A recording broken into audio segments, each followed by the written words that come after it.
Isn't it wonderful to be able to ride a bicycle? Now you're ready to go places. Or are you? The twins, Bob and Kathy, felt they were now skillful enough to ride anywhere. But Dad pointed out that some of the most important things about riding a bicycle, still, or to the store, or anywhere, you must know the bicycle rules of the road. Bicycles share the streets with automobiles, and anyone who uses the streets has to follow certain strict rules.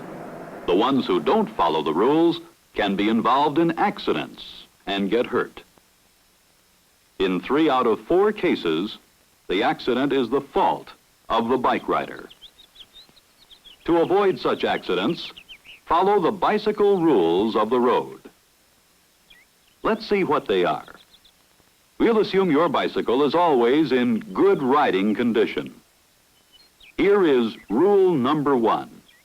See where you're going and be sure other drivers see you. A large percentage of all bike accidents happen when the riders first enter the street. Before you ride out into the street, stop and look in both directions to be sure there are no cars coming. Sometimes it's best to walk your bike out and get on after you're sure you're in the clear. Always ride on the right side of the street, in the same direction the cars are moving, and always in single file, as close to the curb as is practical. Keep an eye on the cars ahead that are parked at the curb. Just because they're parked, it's no sign there isn't someone in one of them, ready to step out or pull out. Unfortunately, not all drivers make the proper signals. When an automobile stops for a stop sign, be sure the driver sees you before you cross the street. Sometimes, from where the driver is sitting, part of the car makes a blind spot. If you can see his eyes, you can tell if he sees you. As you cross, check to see that no other car is coming in the second lane. Although the first driver stopped, the second might not. At busy intersections, always walk your bike across the street. And here's another good idea. Wait for a new green light, one that has just changed to green. Places along a street with parked cars or shrubbery are called blind spots. Here you're hidden from the view of approaching drivers. So always enter the street from a place where you can see both ways and where approaching drivers can see you. Now, rule number 2. Make turns and lane changes properly after giving the proper signals. In making a signal, you're letting others know what you're going to do. Put your left arm out for a left turn, like this. The same signals are used by bicycle riders and people operating automobiles. In making a left turn, don't try to get across to the left lane at the last minute.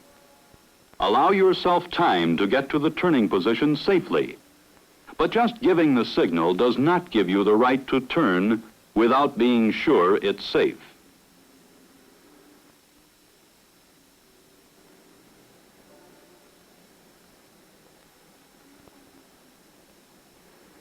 Put your left arm up when you're making a right turn. After you've made the signal, complete the turn with both hands on the handlebars. If you're about to slow down and stop, drop your arm with the hand facing backwards, like this.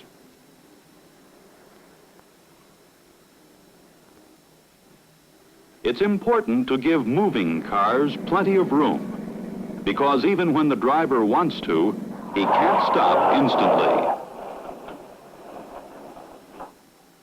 An An official police car will show us how long it takes to stop a car traveling at only 25 miles an hour. In this test, the driver pretends he sees a bicycle rider turning in front of him.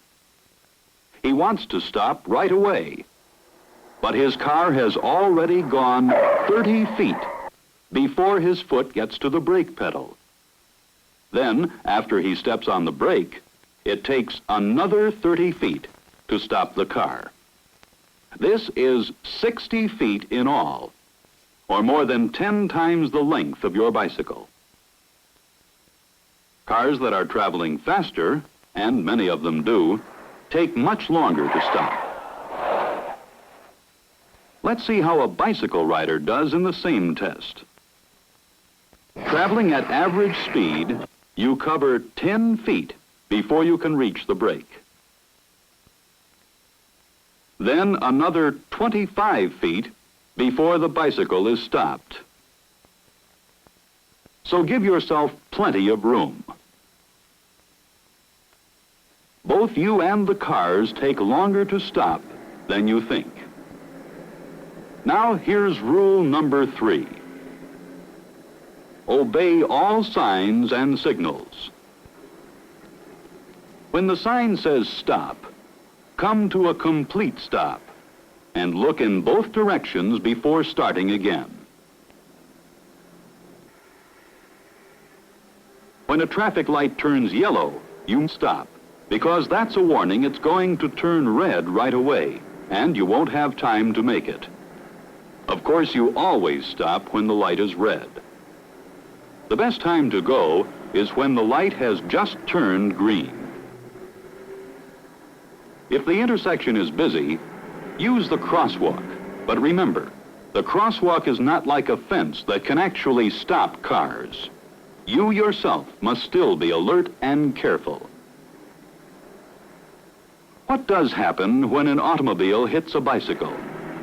To answer this question, tests supervised by the Highway Patrol were photographed especially for this motion picture. A bicycle was positioned as though the rider were changing lanes without looking. The car's speed is only 25 miles an hour.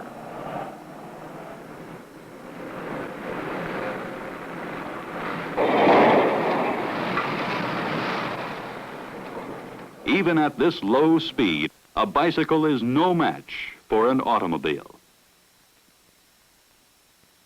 What will happen at a higher speed? Another bicycle is placed on the test strip. The station wagon gets up to speed, in this instance, 47 miles an hour.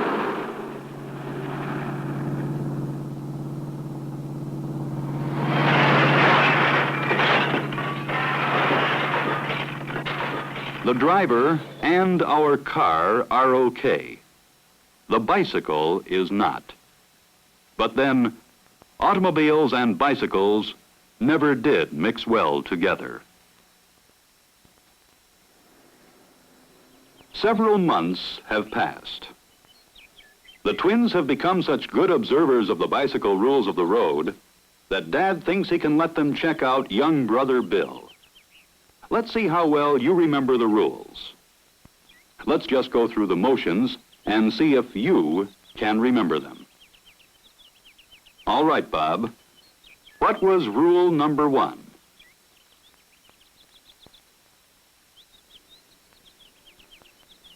See where you're going, and be sure other drivers see you.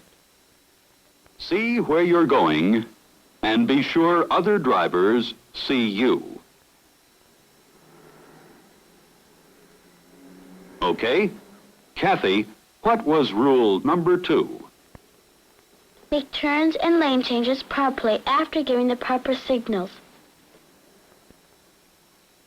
Make turns and lane changes properly after giving the proper signals.